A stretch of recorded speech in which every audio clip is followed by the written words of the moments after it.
C'est toujours très difficile de dormir dehors. Très difficile. La marmite, c'est une association qui aide les gens. J'y vais un peu tous les jours, voilà, pour un petit déjeuner, lessive et douche, voilà.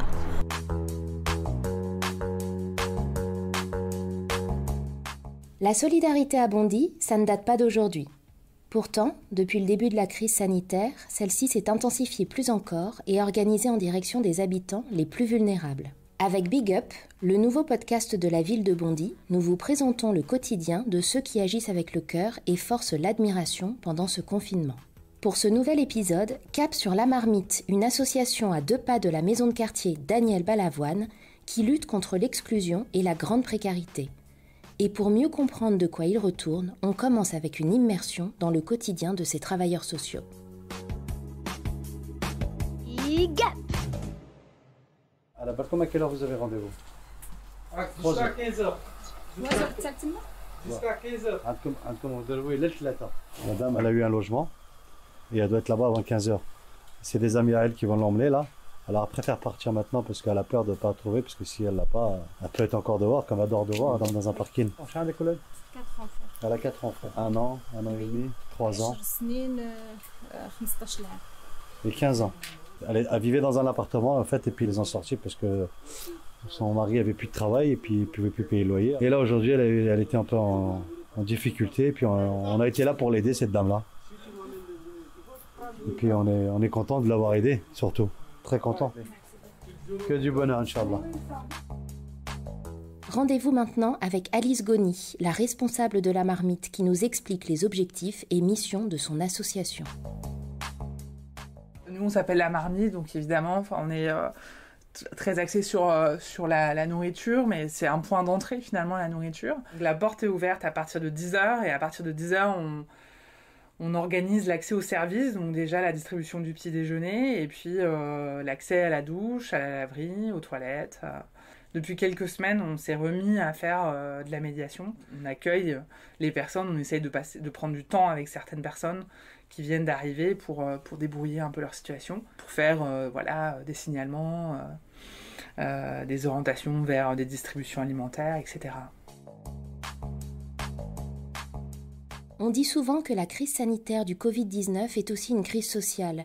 Alice Goni semble le confirmer en constatant l'arrivée de nouveaux profils au sein de son association. On a beaucoup de profils différents.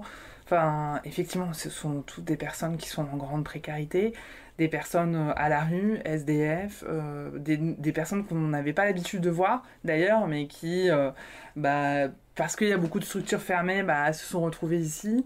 Après, on a un nouveau public qui est le public des gens qui s'en sortaient à peu près, parce qu'ils avaient des heures ici et là, ils travaillaient, ils joignaient à peu près les deux bouts, et puis avec l'arrivée de la crise, il n'y a plus de rentrée d'argent, il n'y a plus de travail. Le fait d'avoir la porte ouverte sur le quartier, ça fait aussi venir des personnes du quartier. Je pense qu'on est aussi plus sollicité par des gens de la proximité, qui ont besoin de liens sociaux aussi. C'est une des fonctions. Tous les gens qui viennent pas par plaisir ou par oisiveté en fait. L'idée c'est que s'ils viennent jusqu'ici, parfois ils prennent les transports, ils viennent de loin, c'est que ils en ont besoin. Et il ne faut pas sous-estimer ce besoin de lien social. Les premiers concernés nous le disent très clairement. Ce lien leur permet de tenir le coup. La Marmite, c'est une association qui aide les gens. Pour le moment, je ne travaille pas et tout. Ça fait plaisir de rencontrer des nouveaux gens. On fait attention pour Covid-19 et c'est tout. Il y a quelques années, j'ai connu La Marmite, c'était une amie qui m'a emmenée. J'y vais parce que j'ai rien d'autre. J'habite Rosny et malheureusement, tout est fermé. Donc, ils avaient affiché au Secours catholique de Rosny les lieux où on pouvait aller. Donc, j'y vais un peu tous les jours, pour un petit déjeuner, lessive et douche, Bien, on parle, on discute, on rencontre des gens, ils sont sympas, Donc, ça remonte le moral. Ça permet d'aller, de respirer. Là, il y a des arbres, on voit, on est content. On voit des gens, des enfants, Il est midi, l'heure de la distribution de repas, en barquette pour veiller aux règles sanitaires, mais aussi de colis alimentaires pour ceux hébergés dans des structures disposant d'une cuisine. Donc on commence à 8h30, 14h45 on finit. Vous ne voulez pas laisser à des gens nulle part aller manger. Donc nous qui sommes là, en tout cas, on n'a pas de responsabilité côté enfant. Moi, j'ai des enfants qui sont grands déjà. Je suis libre, je peux venir. Là, c'est la viande de bœuf à l'oignon. Et ça, c'est des pâtes. Les riz qui rit. Là, c'est pour 100 personnes. Hein. Tout ça. Ouais, tous les jours, parfois c'est plus même. Nous, on est un traiteur solidaire, donc on envoie des paniers repas, des plateaux repas à des accueils de jour et à des centres d'hébergement d'habitude. Et là, on fournit toujours un centre d'hébergement pour mineurs isolés non accompagnés. Il y a toute une logistique qui doit être mise en place, que sur le principe de cuisine collective et de restauration à l'assiette, quoi. Oui, tout mettre en barquette, ça nécessite à la fois des moyens supplémentaires, puisqu'il faut tous les contenants, et il faut les mettre dans les contenants, donc ça prend plus de temps. C'est le rush. Suivant. Oui, bonjour. Ça va, Jérôme? Oui. Suivant. Voilà. Merci. Ma petite bouteille. Bon, allez, bon courage au week-end. Merci.